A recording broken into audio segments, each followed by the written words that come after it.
We have a special guest today, and it's Dr. Francis Fukuyama. Thank you for being with us.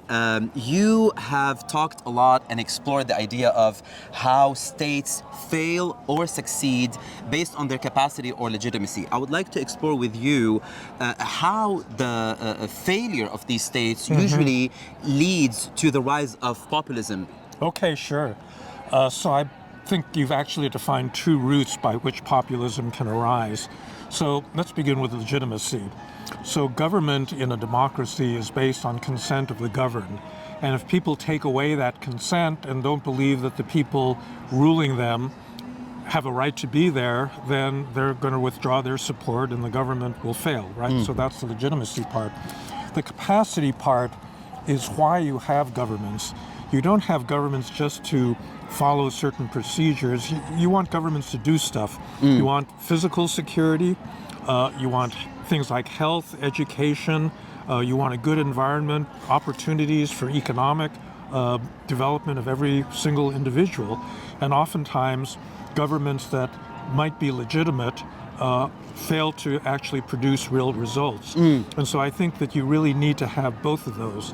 You have to have a government that gets the consent of the governed, but it also has to be effective in doing things. And the two things are related, because if you have repeated failures to accomplish things that people want, then they're not going to vote for you. They're going to withdraw their consent. They're going to say, you know, these people are out of touch, you know, elites, and let's get rid of them and replace them by something else. So when government then fail to produce or give a fairness to the citizens or basic services, It's not just fairness. I mean, of course we want fairness, but you know, it's maybe concrete thing like, you know, you have to build bridges and roads. You have to have physical security. Like in many democracies, people don't feel safe. You have to provide education, you know. So then people would start losing their faith in the institutions. That's right. That's right. So when that happens, they start demanding dignity, as you say. So do you see that the loss of dignity of the citizens due to their the institution failing them, do you think that there is an emotional fuel behind populist movements? Yeah, no, definitely. So, you know, in many democracies, there are entire neighborhoods that have been neglected by the government, right? The schools are failing, the infrastructure doesn't work, you know, there's graffiti everywhere, public security is nowhere to be found, right? And that's a big failure in terms of producing actual results, and that, you know, leads people to say, you know, who are these people that are, you know, claim to be representing us? They're not doing that anymore, and we need to replace them. If we look back at the Arab Spring or the revolutions that happened in some Arab countries, Egypt, Tunisia, there was transitions and they were doomed because the new leaders or the new governments also failed to provide anti-corruption promises or couldn't dismantle what has been done by previous governments.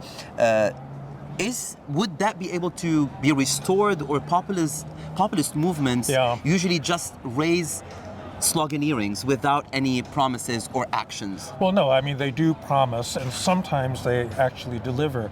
I think one of the biggest failures in the Arab Spring, in a way the most tragic one, was in Tunisia, where, you know, the Ben Ali dictatorship was universally hated, so you get a new coalition government elected, legitimately elected, but they couldn't provide jobs. You know, young Tunisians had no opportunities because they didn't have the right kinds of economic policies that would actually allow the economy to expand. And for that reason, you know, a lot of the young men decided to leave. They joined Al-Qaeda.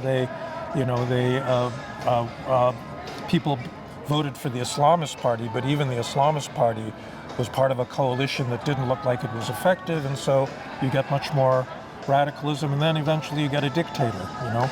Do you see any similarities between what happened in the Arab Spring and these states in the Arab world and Western democracies where perceived unfairness or failed promises to the citizens or how the elite sometimes in these governments, specifically in Western democracies, capture those promises, and then this would erode the trust, so the legitimacy, and then also it opens the door to populist backlash when the elite fail to deliver? It's not just in the West.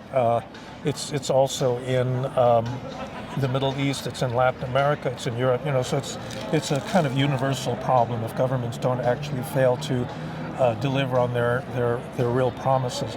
The thing is that even when they deliver, sometimes you still have problems because, and actually I think this is where technology and social media come to play, because if you think about the United States over the last decade, the country is actually doing pretty well, Unemployment is really, really low. We had a bout of inflation, but we had much, much bigger inflation in the 1970s, And so I do think that there's a way where social media allows people to live in a kind of self-contained information bubble, and people start saying, things have never been worse, we're losing our country, and people, echo that, and even though it's objectively not the case, it produces support for populist policies. And what do you think the point of no return, the threat that would demolish all democratic institutions in the world? Today, there is a rise, as you said, in populism. How much would that threatens democracy, threaten liberal democracies? And is there a point of no return? Are we living in it, or are we going to witness it? Well, so there's a couple of stages. So the first is illiberal policies, where you shut down free media, you shut down criticism, you go after, people that don't like, the current government. But there's a second point where the democracy fails. Once you can manipulate the laws and the rules, then the next election you can stack it in your favor so that your party never loses an election. And so both of those are really important transition points, going from a real liberal democracy to a dictatorship.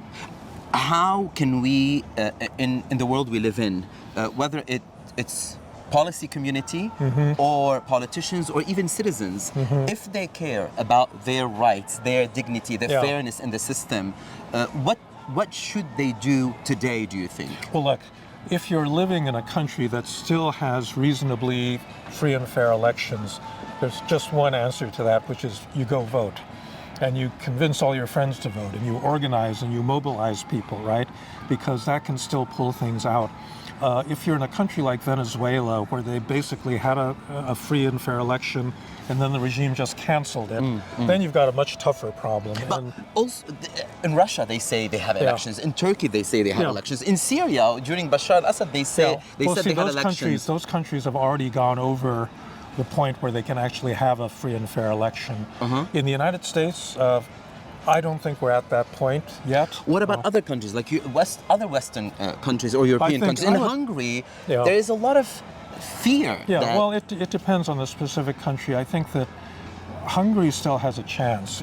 Peter Magyar broke from Viktor Orban, and he founded, his own political movement. And according to the polls, they're actually more popular than Orban's Fidesz. And so even in Hungary, you can still use an election, to stop a dictator.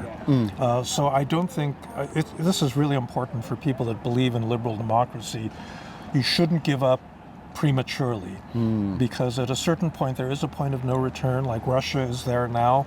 But in many other countries, you can still win elections. You talked about people who believe in liberal democracies. They should do these steps that you mentioned. Why do you think there are people who do not believe in liberal democracies, which they don't believe in fairness in the society, they don't believe in the institutions should work for them, and they go over and after populist movements? So, first of all, I think there are not actually very many people in the world that don't believe in some form of democracy, right? There are very few movements that say, well, this particular group of people is superior to everybody else, and they should have, rule over everyone.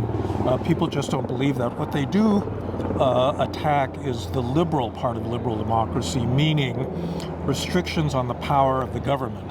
So you have many populist movements that are elected in reasonably free and fair elections, and then the leader, and this is Viktor Orban or Donald Trump, they got up and say, well, the people elected me to do such and such, like close the border or whatever, and these journalists, these courts, these judges are standing in my way, and we have to destroy them.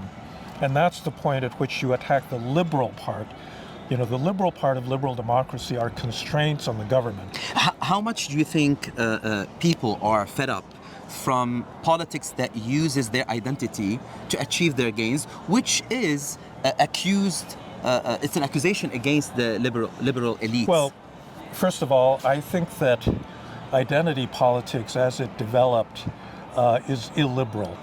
Because liberalism is based on a premise that all human beings, qua human beings, have an equal dignity that needs to be protected by the state. And the moment that you start distinguishing between racial, ethnic, gender, different kinds of groups, all of a sudden you strayed into a kind of illiberalism. And I think what's happened in this country on the right, for example, the identity politics in that sense started on the left, but it's now gravitated to the right, where you get white people saying, oh, we white people are being discriminated against. This ridiculous thing of inviting these white Afrikaners from South Africa to come to the United States, as if they're the most persecuted minority in the world. It's just total BS.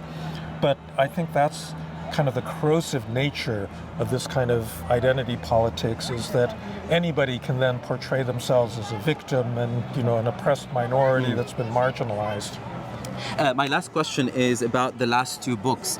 How much there is similarities in the message, and what is the message in your book to our audience and to everyone who cares about their rights in the current modern societies? Well, my book, Identity, was really about exactly what I was just explaining, that identity politics is understandable. Everybody has an identity, but when it becomes an essential determinant of who you think you are, then it's bad for a liberal democracy, because that's built on a premise of equality.